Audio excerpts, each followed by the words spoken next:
What's the word, everyone? I'm your host, Kritical, and if you're like me, finding a place to eat is never an easy thing to do. Whether I'm in my hometown of Seaport, Savannah, Mapleton, Atlanta, visiting family in Brooklyn, New York, or just traveling, I always find myself wishing I had a trusted friend I can call to tell me where to eat. The infatuation is that friend. The infatuation helps you find the right restaurant for any situation. Need a place for a first date? Trying to find a spot for your birthday that you don't want to celebrate, except you also kind of do? The infatuation has you covered in all these situations and many, many more. So if you ever need to find a place to eat, but don't want to read through thousands of unreliable crowdsourced reviews, hit up theinfatuation.com or download their free app for iOS and Android to search thousands of restaurant reviews and guides in 22 major cities around the world.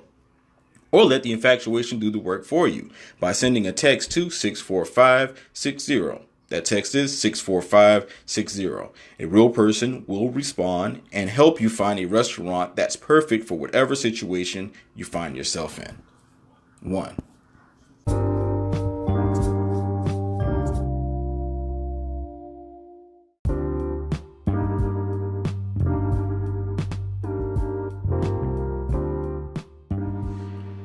Welcome to Critical Blues Reviews. I'm your host, Kritical, and don't forget to make me last by giving listener support for the podcast. And for those that are giving listener support, don't forget to send me a message to let me know that you're out there. Because in my app it doesn't say who's giving listener support. So make sure you let me know so I can give you a shout out. And I also want to thank you, personally thank you for allowing me to entertain you, okay? And I appreciate that, and I appreciate all my listeners out there. And today we will be reviewing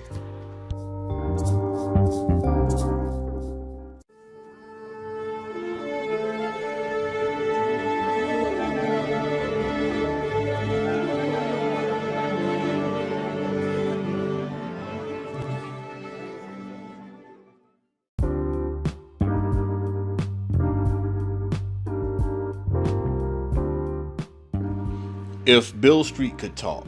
Now, this film is directed by Barry Jenkins, the same person who brought you Moonlight, and he has a series coming soon called The Underground Railroad. The logline for this film is a black couple in love is separated by a broken justice system.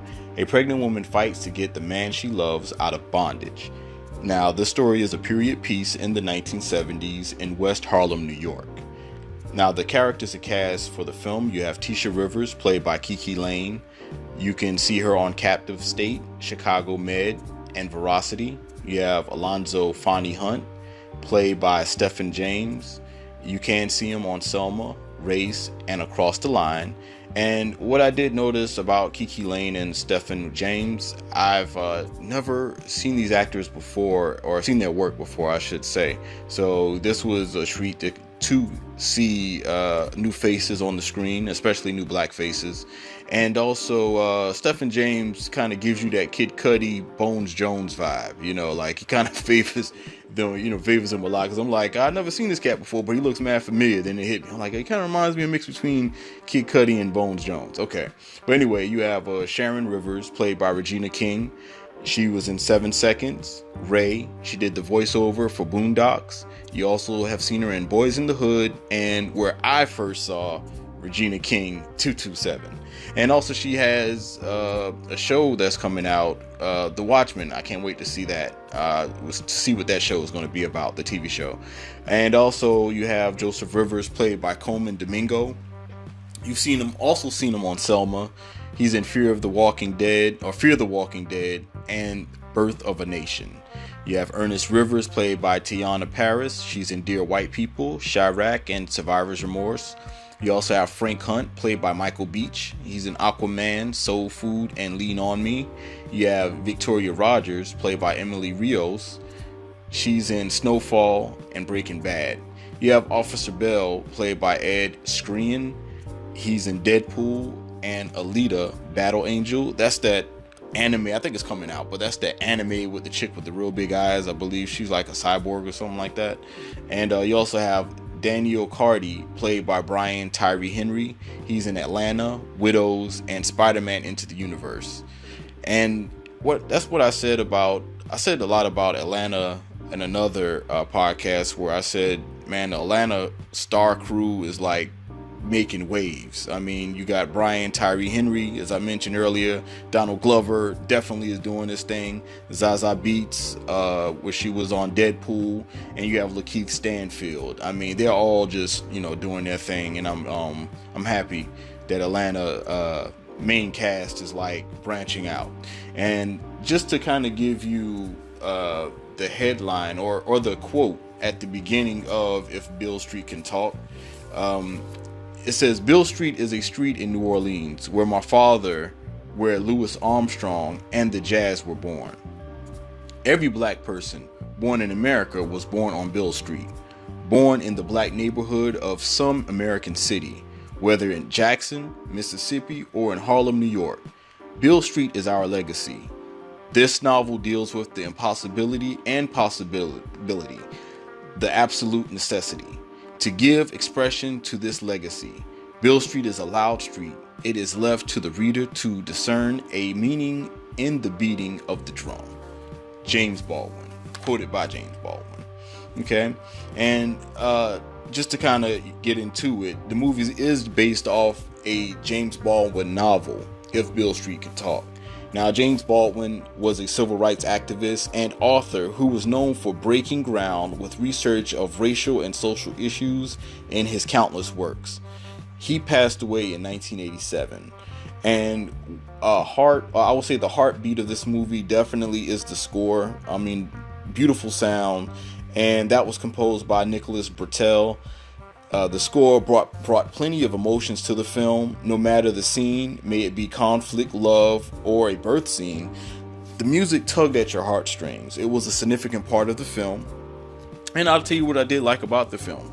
I enjoyed the bond of the Rivers family and how they fight for the family. The father, Joseph Rivers, great pops. He was a great father, great pops rather, and a great mediator.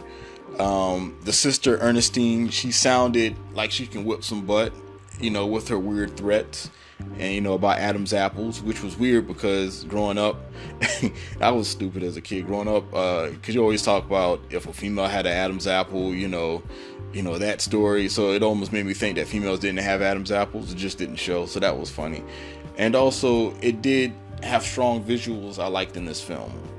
The train and jail dream was artistic and claustrophobic at the same time. And also, the perfume store scene was deep. And as Tisha Rivers, as she put it, the perfume with the perfume, the black cat versus the white man. And that's basically, she was referring to how the black cat would step to the perfume counter. He would either like walk by and glance at her or give her a look as if she's like a little sister, or some would come to get a closer look, to look her in her eye, just out of interest, but wouldn't say anything. Then you had others that would come closer but would put the perfume on their own hand and sniff their own hand. But then you had the white man that would come, grab her hand, well, put it on her hand, or have her spray the cologne or perfume on her hand, and he would lift her hand and raise her hand to his nose and sniff it forever, and that was interesting how she referred the black men as the black cat, and as the white man as the white man, gave him that respect of being a man. So that I did find that interesting, and I don't know exactly what the metaphor is, but what I gathered from it, the black cat, when I think of the cat, you think of a stray animal. The black cat that's just wandering the streets, the visitor, but when she refers to the white man, I got it as he owns the space. He's comfortable in the environment of touching somebody, putting their hand to his nose, and being comfortable within himself to do that. And so I don't know if that's accurate, but maybe when you watch it, you can come up with your own message, because that's just what I got out of it. And probably is better for a woman to probably give that or break down that code. Just to kind of not get into it too much, but you did have the psychology of a rape victim being broken down by a woman and a traumatic experience. I don't want to get too far into it, but it having a woman break it down, like even if the victim might not have been victimized by the person they said did the victiming or did the rape, it was broken down in a way where it was understandable. You know what I mean? And I think that was better told from a woman's perspective to get a better picture. You know what I mean? Because a man wouldn't tell that story, to that degree. You know what I mean? You had to have a woman tell that story where it isn't offensive, but yet it's understanding. So I thought that was cool. The scenes were shot and they were beautiful. It felt like it was in the 70s. And I did get lessons from this film. One of the lessons I did get was the truth of life. Tearing love apart means every story has conflict, both yours and mine. Also, why black people never show ID when unfairly stopped by police or race soldiers. Because it can come back to haunt you. I felt that was interesting. Because I always wondered, I won't say I wondered, but there were people that were saying, hey, just give, the police, they want your information. I know that's giving up your rights, but give them the information so they can possibly leave you alone or the situation won't escalate. But watching this movie, because I always felt weird about that. And I was like, yeah, okay, but it always was a weird feeling. But this movie accents why, or addresses why it's not comfortable in doing that. And I respect that. I respect this movie for that. You also had the bar scene with Joseph and Frank having a man-to-man discussion about by any means necessary for your family. Coming together, manning up, soldiering up for the family. And the last lesson I did get was trust love all the way. And actually that was the tagline for the film.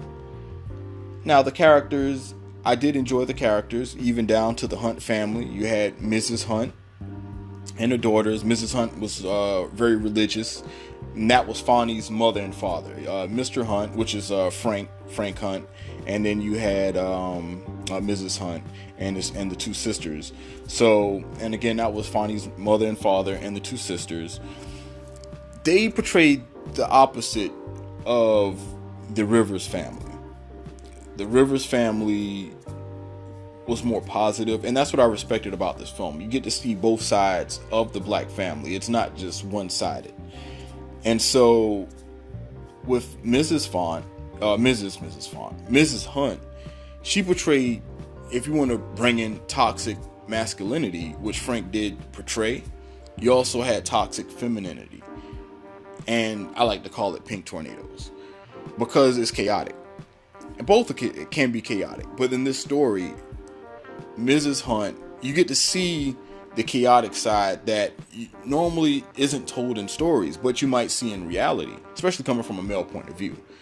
Also, you still have the toxic masculinity that comes from a female point of view. Now that, in the past 2 years, that's being opened up more. And a lot of people are not even familiar or never even heard of toxic masculinity. I've asked people at the job, and they were like, I've never heard of toxic masculinity before. And, so it's basically like a guy, a boy will be a boy. You know what I'm saying? Like that's just what boys do. When boys back in the day used to feel on girls, like that's wrong. You know what I'm saying? Because you're touching somebody that's not inviting you or inviting them to touch them. So, that's will be considered toxic masculinity, like a boy will be a boy thing, and ignoring those type of stereotypes and not correcting those stereotypes. Same thing with the woman. You have it where some women will step to a dude and put her hands on the dude, and not in a defensive way. Like she's defending him, that's different. Defending herself, that's different. But she's stepping to him in a defensive way. I just said it wasn't that.